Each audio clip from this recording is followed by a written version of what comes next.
मनीष गर्ग। खबर मध्य प्रदेश में हुए पुलिस कांस्टेबल भर्ती फर्जीवाड़ा। पुलिस कांस्टेबल स्कैम 2023 के मामले में एमपी पुलिस हेडक्वार्टर ने कई बड़ी जानकारी सामने रखी है। शनिवार को आयोजित एक खास प्रेस कॉन्फ्रेंस में IG law and order Anshuman Singh ने कहा कि अभी तक इस मामले में कुल 21 मामलों में 22 उम्मीदवारों पर एफआईआर दर्ज की गई है। इसमें मुरैना में 7, शिवपुरी 6, श्योपुर 2, इंदौर दतिया, ग्वालियर, अलीराजपुर, राजगढ़, शहडोल में एक एफआईआर दर्ज की गई है। साथ ही बताया गया कि मामले में सीबीआई जांच की कोई जरूरत नहीं है। दूसरी तरफ सीएम मोहन यादव ने ट्वीट करके मामले में गहराई से जांच करने की मांग की है। मामले में ये पाए गए आरोपी आईजी अंशुमान सिंह ने बताया कि आधार कार्ड वेंडर और सॉल्वर को मामले में आरोपी बनाया गया है। एक व्यक्ति ने एक से ज्यादा लोगों के लिए सॉल्वर का काम किया था। ज्वाइन करने आने वाले उम्मीदवारों की जांच की जा रही है। सरकारी विभाग कर्मचारियों की मिली भगत सामने नहीं आई है। आधार कार्ड में अपडेट कर फर्जीवाड़ा किया गया है। चयन शाखा की जांच में फर्जीवाड़ा का खुलासा हुआ है। मुख्यमंत्री के निर्देश पर मामले की गंभीरता से जांच की जा रही है। सीबीआई जांच से किया इनकार। पुलिस मुख्यालय ने मामले में सीबीआई जांच से इनकार कर दिया है। आईजी ने मामले की जानकारी देते हुए कहा है कि सीबीआई जांच की जरूरत नहीं है। पुलिस की सतर्कता की वजह से फर्जीवाड़ा पकड़ा गया है। हर पहलू पर जांच की जा रही है। साथ ही मामले में सिर्फ जांच की भी जरूरत नहीं है। चयन शाखा डे टू डे जांच की मॉनिटरिंग कर रहा है। तो देखिए, एक चीज़ है कि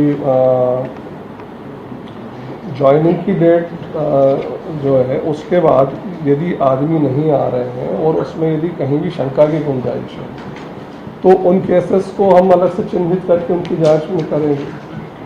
क्योंकि अब अगेन ये है कि अब जब ये सारे केसेस चालू होते हैं तो बहुत सारी चीज़ें हमको डॉक्यूमेंट्स में मिलती हैं, बहुत सारी चीज़ें जनश्रुत रहती हैं, जैसे आपके पास भी कई बार आती है। तो ऐसे कुछ जगह से हमको मतलब इस तरह की इंफॉर्मेशन है कि साहब वहाँ पर सख्ती काफ़ी थी, बायोमेट्रिक के अलावा जो है वो फ़ोटो भी मिलान हो रहा था, ये हो रहा था, तो कुछ केसेस में लोग बाग वहाँ पर जो है एंटर ही नहीं किए और वो एब्सेंट हो गए वहाँ पर। लेकिन अब ये अभी हमारा मेन फोकस पूरा ये है कि जो लोग सेलेक्ट हुए हैं उनका करें। उसके बाद में यदि ये आता है कि जो सेलेक्ट हो गए हैं उसके बाद भी जो ज्वाइन नहीं किए हैं तो उन लोगों की यदि ये लगती है कि संदिग्ध उनकी मिली भगत है तो उनको इन्वेस्टिगेशन में आगे ऐड किया जाएगा। सर, यूआईडीएआई ने वेंडर सिस्टम बंद कर दिया है। यूआईडीएआई ने वेंडर सिस्टम बहुत पहले बंद कर दिया है।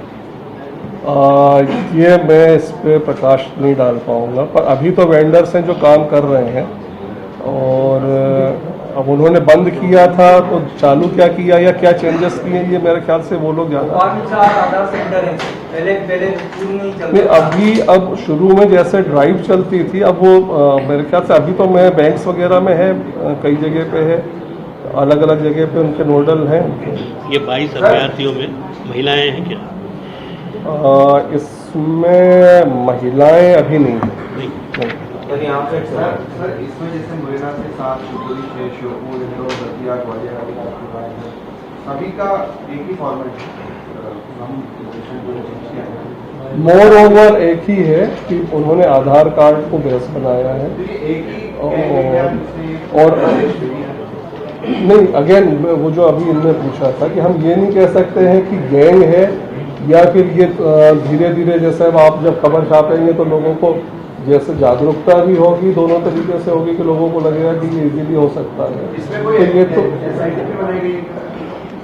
एसआईटी नहीं है क्योंकि ये जिलों में है ऑलरेडी है, लेकिन इसमें चयन शाखा डीजी मैम के साथ में रेगुलर बेसिस पे उसको सुपरवाइज किया जा रहा है। डीजी साहब के पास में रेगुलर बेसिस में जो इन्वेस्टिगेशंस हो रहे हैं वो साथ में यहाँ ज्वाइन करने के जो लोग वहाँ आ रहे हैं उनको इसमें रखा गया है। विपक्ष कह रहा है कि सीबीआई जांच होनी चाहिए।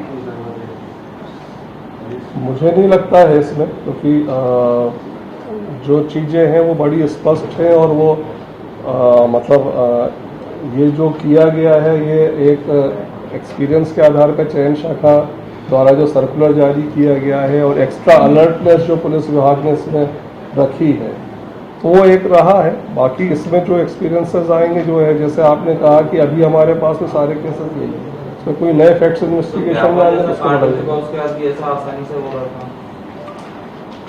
व्यापम का और इससे कोई मुझे नहीं लगता कि इसका कोई वो है। व्यापम में क्या मोडस ऑपरेंडी थी वो मैं इस केस में डिस्कस करने का कोई नहीं है। इस केस में जो सारे 21-22 प्रकरण सामने आए हैं उसमें जो कार्य करने का तरीका है बड़ा सीधा था कि उन्होंने आधार कार्ड उन्होंने गलत जानकारी देके वेंडर के सहयोग से या उसके इग्नोरेंस का लाभ लेते हुए उनके द्वारा चेंज कराया गया, उसको यूज़ किया गया। तो नेचुरली उसको यदि उस आधार कार्ड को लेकर किसी सेंटर में गया और उन्होंने उसको बायोमेट्रिक्स उसके चेक किए तो बायोमेट्रिक मैच कर जाएंगे और फिर वो दोबारा अपना बायोमेट्रिक वापस आधार कार्ड चेंज करा के आए तो उसमें किया गया है। उसने एक मॉडस ऑपरेंडी तैयार की, एक कार्य प्रणाली तैयार की जिसका उसने बेनिफिट उठा के इस तरीके से फ्रॉड जो है फोर्जरी की।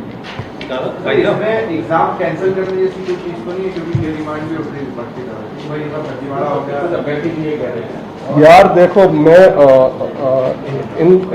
इसके संबंध में तो मैं नहीं बता पाऊंगा कि क्या है क्या नहीं है, लेकिन आप ये देखो कि 9,67,000 लोग एग्जाम में मतलब लिखित में गए, लिखित के टाइम ही ये सारा वो किया गया, ठीक है। और इसमें से लगभग 50,000 55,000 के आसपास व्यक्ति क्वालिफाई किए थे टेस्ट में। आप यदि ये 20-22 प्रकरणों को हम देखते हैं तो ये नंबर इतना बड़ा नंबर नहीं है कि जिसको लेके कि ऐसी कोई आवश्यकता SIT वाली या एग्ज़ाम वाली, ये ऐसा मेरा मानना है। और काफ़ी डिटेलिंग इसमें की जानी है। तो जो भी बिंदु सामने आ रहे हैं यदि मल्टीपल उसने अभ्यर्थियों के लिए किया है तो उसमें सब में हो अपडेट हुए हैं, अपडेशन हुआ है जो आधार था वो एक ही जगह से हुआ कि अलग-अलग तरीके की जानकारी मिल पाई है? नहीं हुआ, अलग अलग जगह से है इसमें। और इसमें अभी ये भी है कि कुछ प्रकरणों में ऐसी संभावना है कि हो सकता है कि उन्होंने तकनीकी का इस्तेमाल किया गया हो। तो इसका पूरा हम लोग लगातार जो कर्मचारी चयन आयोग है उनके संपर्क में भी हैं क्योंकि उनके पास में पुराने जो डाटा इन्हें दिए गए थे वो सारे हैं। और जो आधार है UIDAI है इन लोग के साथ भी संपर्क में है कि उनसे हमको जहाँ जहाँ आवश्यकता जानकारी के रूप में या टेक्निकल नॉलेज के रूप में है वो उनसे हम लोग UIDAI में जो आपने इतना हम उसमें जान पाए कि वो अपनी किसी की भी जानकारी आधार कार्ड की शेयर नहीं करते, इसके लिए बाकायदा कोर्ट से परमिशन लेती है। अभी जो पुलिस ने इन्वेस्टिगेशन किया वो किसी से पूछताछ में मिला कि यहाँ आधार कार्ड अपडेट किया था उसके चेंजेस किए थे। अब जो 6-7 हज़ार जो चेंजेस अगर उनकी सबकी जाँच करनी है उन्होंने कितनी बार किया इसको लेकर क्या नहीं, देखिए इसमें जो इंडिविजुअल है इंडिविजुअल्स को अपनी जानकारी निकालने के लिए कोर्ट की अनुमति की आवश्यकता नहीं पड़ती। जब इंडिविजुअल पुलिस में हमारे पास आ रहा है तो इंडिविजुअल्स को हम ये कह रहे हैं कि भाई आप जैसे और जो डॉक्यूमेंट्स आप प्रोवाइड कराते हैं उसका मेडिकल के साथ में डेट ऑफ बर्थ का इसका सारी चीज़ें हैं, सिमिलरली वो आधार कार्ड की जो इसकी हिस्ट्री है वो हिस्ट्री वो प्रोवाइड कर सकता है और इंडिविजुअल उसको निकाल सकता है। यदि मैं चाहूँ तो मैं अपना आधार कार्ड डाल के मेरे नंबर पे OTP आएगा और वो मैं कर सकता हूँ और उसमें वो कैंडिडेट सहयोग भी कर रहे हैं सारे नंबर।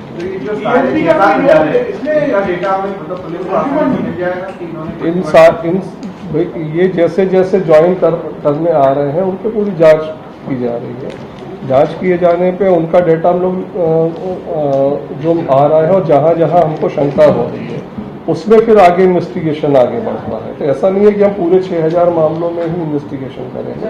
ESP का कोई रोल मिला है क्या? वेदर यूएफआई कोई आपको ऐसा कोई क्लू अभी मिला है कि ESP के जो टेक्निकल स्टाफ या कोई दूसरे स्टाफ से उनका भी कोई इंटरव्यू हो सकते हैं? नहीं, अभी तक जो आपने मतलब जो मैंने अभी बताया है और अभी तक जो आप लोगों के भी सोर्सेस से जानकारी यहाँ भी आई होगी तो आप ये पाएंगे कि बेसिकली उन्होंने ये किया है कि उन्होंने अपना एक आधार कार्ड जो जिसके आधार पर वेरीफाई करते हैं एग्ज़ाम देने के लिए जब आदमी सेंटर में प्रवेश करता है, उस आधार कार्ड में वेंडर के सहयोग से, वेंडर की मिलीभगत से या उसके बगैर जानकारी के, ये भी एक जांच का विषय है क्योंकि कुछ मामलों में जैसा सामने आ रहा है कि वेंडर्स की मिलीभगत भी इसके अंदर है।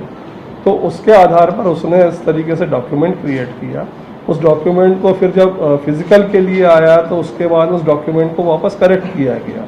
इसमें एक चीज़ में इंटरेस्टिंग है अभी कि जैसे फिजिकल में तो हमारे यहाँ जैसे चयन में वो रेंडमली फिंगर्स चेंज कर देते थे कि साहब हम आज ये फिंगर चेंज करेंगे करेंगे, तो उसमें एक सरप्राइज एलिमेंट हमेशा बना रहता था।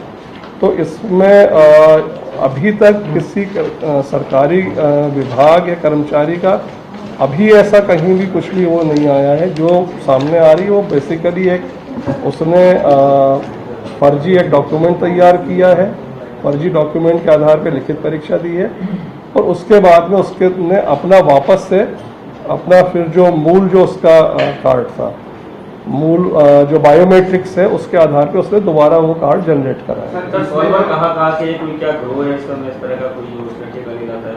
अभी इसमें सॉल्वर इसमें बहुत जानकारी इसलिए नहीं दे पाएंगे क्योंकि इसमें आप खुद समझ रहे हैं कि इसमें बहुत सारे प्रकरण हैं और जो अलग अलग डिस्ट्रिक्ट से आ रहे हैं, क्योंकि अलग अलग डिस्ट्रिक्ट से आ रहे हैं। नहीं, राज्यों का तो अभी नहीं है क्योंकि राज्यों में तो ज्वाइनिंग नहीं हो रही है ना, हमारे जिले में हो रही है।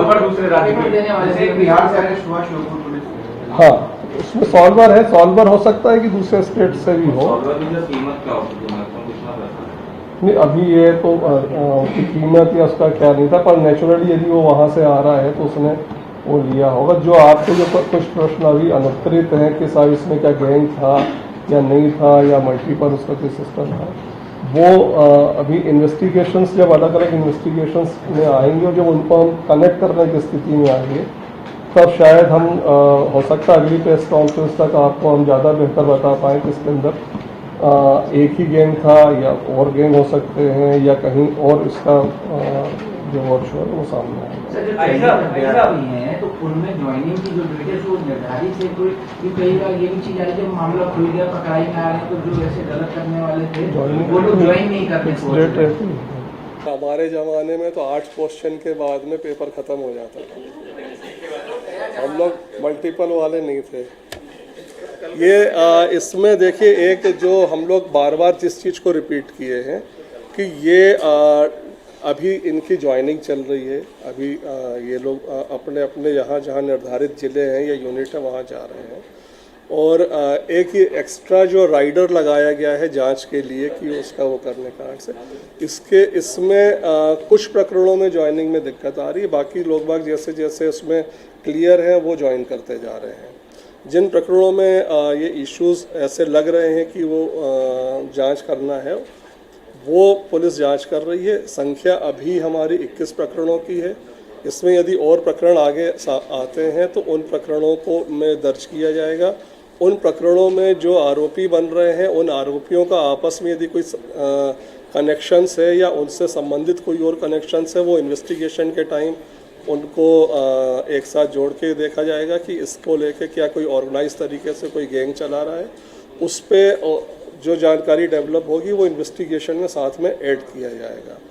और आगे जो नेक्स्ट प्रेस कॉन्फ्रेंस तक जो डेवलपमेंट रहेगा वो हम आपको फिर इसको अलग से बताएंगे। सर एक बार एक सवाल होता है, एक दिल्ली से भी अरेस्टिंग हुई है लोगों की, एक बिहार से अरेस्टिंग हुई है, क्या कोई राज्य है जिनमें ये मामले नहीं यार, ये तो देखो जब वो ज्वाइन करने आएंगे, जैसे अभी किसी ने कहा था ज्वाइन करने आएंगे, डॉक्यूमेंट्स आएंगे, वेरीफाई करेंगे तो ही आएंगे। हाइपोथेटिकल तो हम ये नहीं कह सकते कि साहब इतने आए हैं इसमें इतने निकले हैं, तो मैथमेटिक्स लगा के हम ये बोले कि साहब बाकियों में इतने निकलेंगे।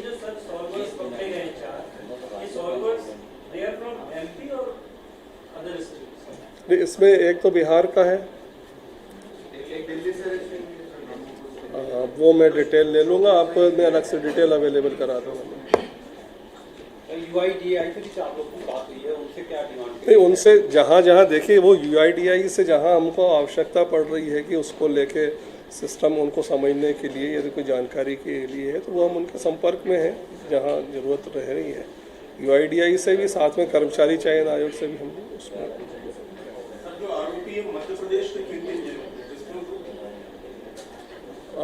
इसमें कुछ आरोपी हैं जो कि मेनली मुरैना और ग्वालियर, भिंड उस तरफ के ही हैं। जिले के नाम मैंने आपको बताया है, अब आप क्षेत्र आप बताइए।